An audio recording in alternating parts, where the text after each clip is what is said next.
The wind howled across the endless desert like a beast searching for prey.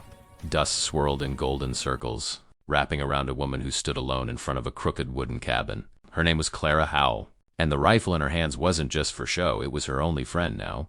Once this land had sung with laughter. Once her husband John had promised her a good life out west.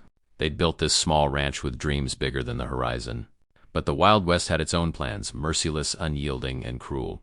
One night, John rode off to trade horses in town and never came back. Bandits, the sheriff had said. But Clara knew deep down hope was a luxury she couldn't afford anymore. For weeks, she had learned to do everything on her own. She mended fences, fetched water from the dry well, and hunted when the food ran out. Each sunrise brought the same question, will I make it through another day? The wind carried whispers from the past, her mother's voice, her husband's promises, her own trembling prayers. But this land didn't care about tears.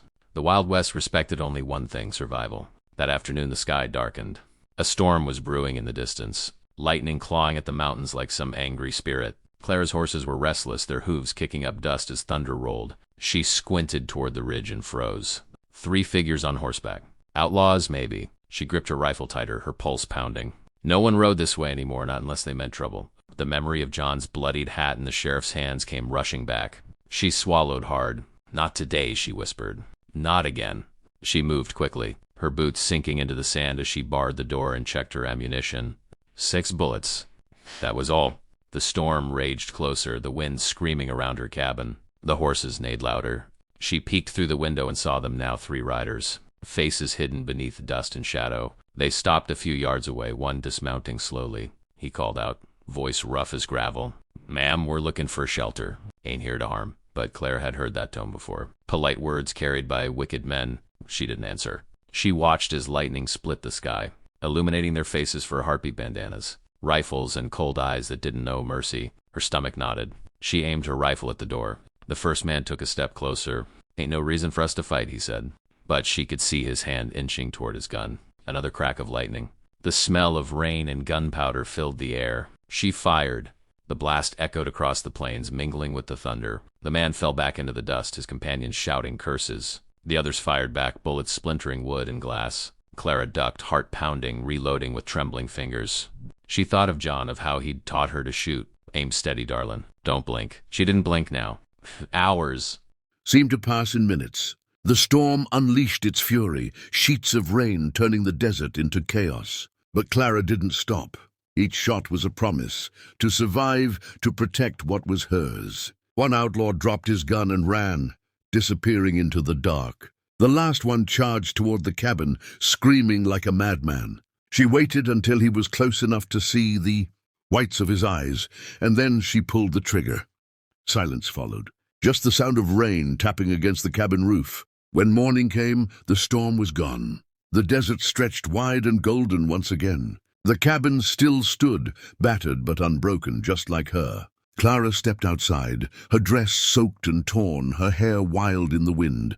The horses grazed quietly near the fence, the air heavy with the smell of gunpowder and wet earth.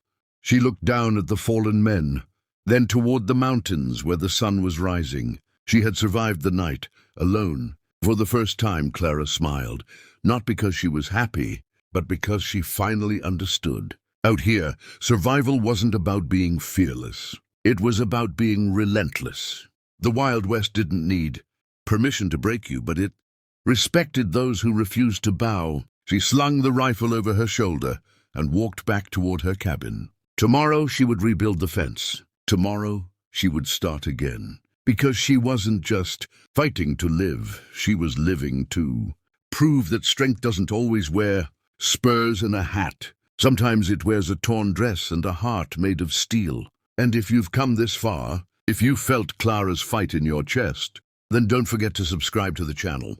There are more stories like hers, tales of courage, pain, and survival in the untamed Wild West. Every click, every subscriber helps us keep these stories alive, stories of those who stood alone against the storm and dared to fight back. So, hit that button and saddle up for the next journey. The West is waiting, and so is her next battle.